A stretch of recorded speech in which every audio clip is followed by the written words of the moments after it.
Hey yo, be a father. If not, why bother, son? A boy can make 'em, but a man can raise one. If you did it, admit it and stick with it. Don't say it ain't yours, cause all women are not whores. 90% represent a woman that is faithful. Ladies, can I hear it?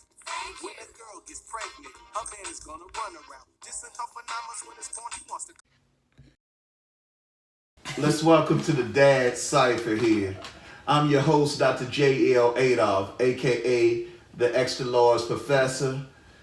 Chilling with my boys, my first twin number one, Evan, to say what's up. And then Alexander, the baby twin. What's up? All right, and so really what Dad Cypher is all about, it's about the 80s babies who helped to create this hip hop genre thing. And it's like, how do we connect as fathers to the music that the millennials are listening to as well? Also on this channel, I'm going to also include some old school music and see how my sons react to it. But the main thing we're looking at in this with the Dad Cypher is we're looking at how do we decode fatherhood narratives that's in hip hop. So all this show is about really is looking at how these lyrics, what do the lyrics in hip hop music say about fathers and the relationships in father and relationships and that sort of thing. So right now, we're gonna have this segment right here. It's just the Dad Cypher, where we're gonna kick it off with looking at SchoolBoy Q's on his Crashbox album. He has the song called Tales. And so in this song Tales, I'll just start it off. I think to me, it's like, I really like this song because to me what it's saying as a dad is just, it's telling you like what he's going through the entire time. Like he talks about growing up with dope heads around, growing up without really like a father. He was like telling you about pops living and still dead. It's talking about his whole struggles growing up, making bad decisions. But you know, the thing that really stuck to me the most, and I guess this is what I'll talk to you guys about, is he said he had the opportunity to go to a D1 college, but he turned it down because his friends couldn't go with him.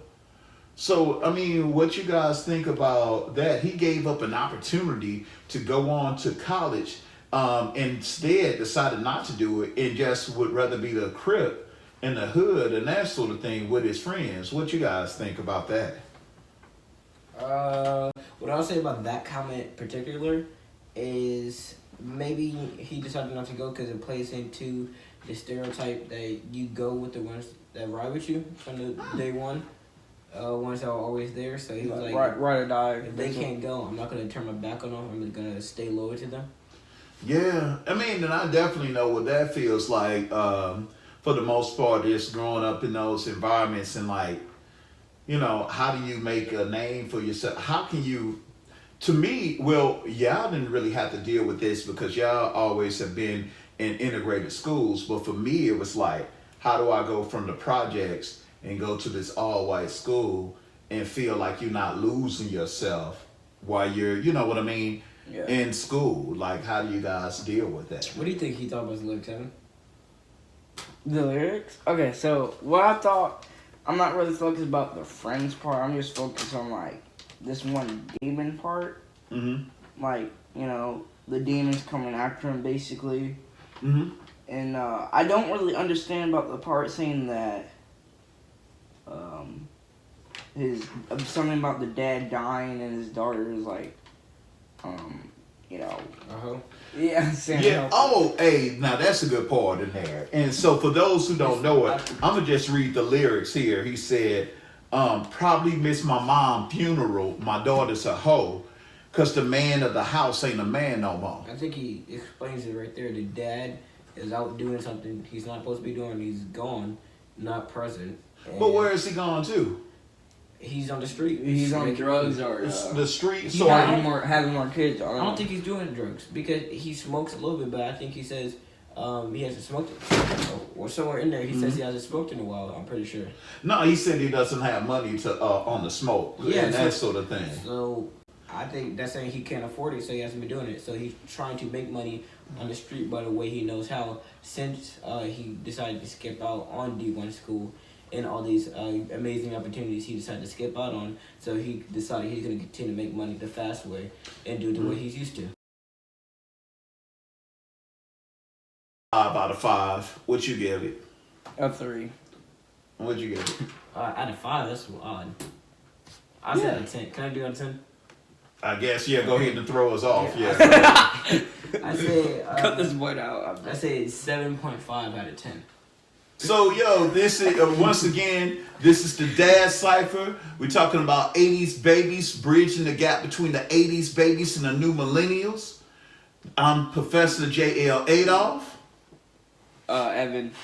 And you can also hit him up on his on his other social website. EOFG Gaming YouTube channel. It's just Fortnite. Okay. First video I was doing. Okay, I'll explain it. Good.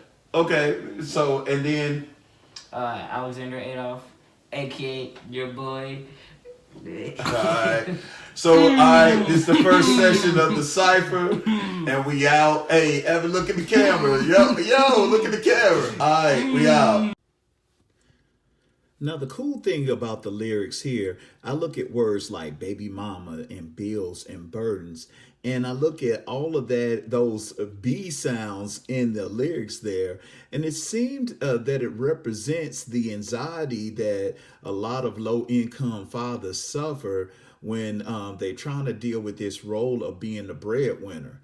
You know, the baby mama, in a sense, represents a loved one that a man, according to American society, is supposed to provide for, to take care of, and then other underground economies just to provide for his family. But notice he's painfully aware that the other S sound in words like strike and split, that means that he is painfully aware that if he gets one more strike, he will end up a lifer in prison, basically having to serve half of 50, which means 25 to life.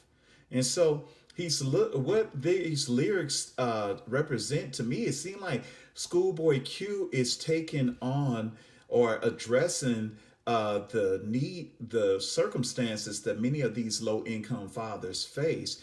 They basically lack the income to provide for one's household, to be that breadwinner. And as a result of these obstacles that's in place, they feel that there's no other option but to go out and engage in drug dealing and drug selling and those limited sort of things, and knowing that it will lead to possibly serving life in prison, which will further take them away from their family.